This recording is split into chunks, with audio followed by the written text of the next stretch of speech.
بسم اللہ الرحمن الرحیم۔ آج پھر اسی سلسلے کو جاری رکھتے ہوئے جس میں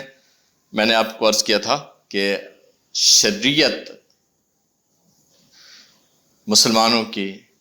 علمی لٹریچر میں ایک نظریہ قانون ہے، اللہ کا حکم نہیں ہے۔ یہ اللہ کا حکم یا اللہ کی طرف سے نازل کردہ قانون نہیں ہے، بلکہ یہ ایک نظریہ قانون ہے۔ اسی کا ایک تسلسل آپ کو اب مزید عرض کرتا ہوں۔ جتنے احکام اللہ تبارک و تعالیٰ کی طرف سے آتے ہیں،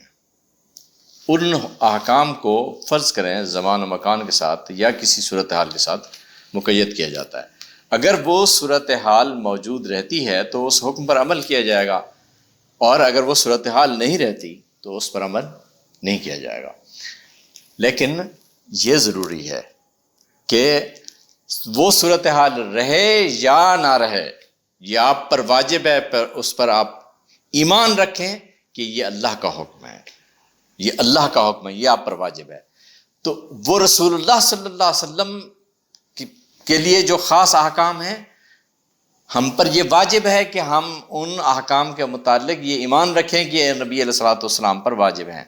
آپ علیہ الصلوۃ والسلام پر واجب ہیں۔ اور جن احکام کا تعلق خالصتاً نبی علیہ الصلوۃ والسلام کے حوالے سے ہماری ذات ہم پر عائد ہوتا ہے، تو ہم پر یہ واجب ہے کہ نبی علیہ الصلوۃ والسلام کے حوالے سے ہم یہ یقین رکھیں، یہ ایمان رکھیں کہ رسول اللہ صلی اللہ علیہ وسلم پر بھی یہ واجب ہے کہ آپ اس پر ایمان رکھیں۔ فرض کریں قرآن مجید میں اللہ تبارک و تعالیٰ یہ حکم دیتا ہے کہ جب تمہارے درمیان کوئی فیصلہ نبی علیہ السلام فرما دیتے ہیں تو تم پر واجب ہے کہ اس پر عمل کرو، اور کسی طرح سے تمہارے دل کے اندر کوئی حرج باقی نہ رہے۔ اب اگر آپ غور کریں تو اس پر کہ نبی علیہ الصلوۃ والسلام جب کوئی فیصلہ فرما دیں تو ہم پر اس پر عمل کرنا واجب ہے، اور سر تسلیم خم کرنا واجب ہے۔ دل کے اندر کسی طرح کا کوئی نقص، دل کے اندر کسی طرح کا کوئی رنج الم نہ ہو، یہ ضروری ہے۔ لیکن صرف یہ مجھ پر واجب نہیں ہے، یہ رسول اللہ صلی اللہ علیہ وسلم پر بھی واجب ہے کہ تمہارے اہل ایمان ہونے کی شرط یہ ہے کہ تم اس کو اسی طرح سے لو جیسے اللہ تبارک و تعالیٰ نے فرمایا ہے۔ رسول اللہ صلی اللہ علیہ وسلم پر جو احکام نازل ہوئے ہیں، آپ علیہ الصلوۃ والسلام کی وساطت سے ہم تک پہنچے ہیں۔ لیکن اگر حکم خود کسی پرٹیکولر سچویشن کے ساتھ، کس زمان و مکان کی کسی قید کے ساتھ مقید ہے، زمان و مکان کی کسی قید کے ساتھ مقید ہے، تو اس زمان و مکان کی قید سے جب آزاد ہو جائے گا تو ہم پر یہ واجب ہوگا کہ ہم اس پر اسی طرح سے ایمان رکھیں کہ اس صورتحال میں اس پر عمل کرنا واجب تھا۔ رسول اللہ صلی اللہ علیہ وسلم کے ازواج مطہرات کے متعلق جب حکم آیا کہ اہل ایمان کی وہ مائیں ہیں اور آپ صلی اللہ علیہ وسلم کے بعد ان پر سے نکاح کرنا حرام ہے، تو رسول اللہ صلی اللہ علیہ وسلم کی زندگی میں نبی علیہ الصلوۃ والسلام پر اور اصحاب نبی صلی اللہ علیہ وسلم پر یہ واجب تھا کہ وہ اس پر ایمان رکھیں کہ نبی علیہ الصلوۃ والسلام کے بعد آپ صلی اللہ علیہ وسلم کے ازواج مطہرات سے نکاح کرنا جائز نہیں ہے۔ اللہ نے منع فرمایا ہے، یہ منہی عنہ ہے۔ جس چیز سے اللہ نے منع فرما دیا ہے یہ وہ چیز ہے۔ جب آپ اس تناظر میں دیکھتے ہیں کہ صرف حکم کا ہونا اور حکم کو کسی خاص زمان و مکان کے ساتھ، اگر شارع نے خود کسی مخصوص زمان و مکان کے ساتھ اسے وابستہ کیا ہے، کسی مخصوص سچویشن کے ساتھ وابستہ کیا ہے، تو پھر وہ اسی سچویشن کے ساتھ ریلیٹڈ رہے گا، لیکن آپ پر اس پر ایمان رکھنا واجب ہوگا۔ لیکن ایک بات یاد رکھیے کہ اگر آپ اللہ کے حکم پر ایمان رکھتے ہیں تو سچویشن کو یا زمان و مکان کی قید کو آپ اپنی طرف سے نہیں بڑھا سکتے، آپ اپنی طرف سے نہیں بڑھا سکتے۔ یہ نہیں کر سکتے کہ آپ یہ کہیں کہ یہ بات نبی علیہ الصلوۃ والسلام کے دور میں واجب تھی اور آپ واجب نہیں ہے۔ نبی علیہ الصلوۃ والسلام کے دور میں جو چیز واجب تھی وہ مابعد دور میں بھی واجب ہے۔ آپ علیہ الصلوۃ والسلام کے دین پر عمل کرنا آپ صلی اللہ علیہ وسلم کے دور میں بھی واجب تھا، آپ صلی اللہ علیہ وسلم کے مابعد دور میں بھی واجب ہے۔ لیکن اگر خود شارع نے اسے کسی قید کے ساتھ مقید کیا ہے تو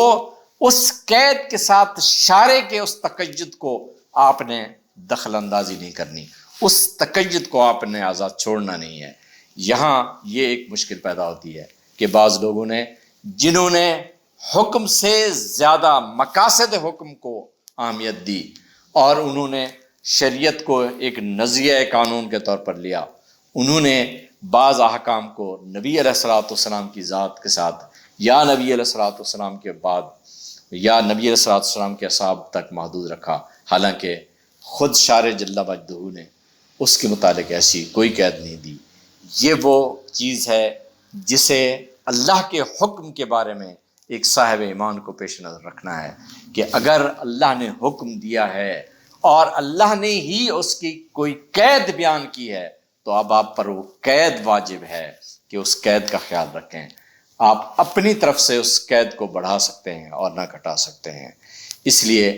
کہ یہ اللہ کے حکم کے شایان شاہ نہیں ہے کہ وہ کسی مخصوص زمان و مکان کے ساتھ مقید ہو۔ زمان و مکان کے ساتھ اگر وہ مقید خود شارع جل مجدہ نے فرما دیا ہے تو بات مختلف ہے، لیکن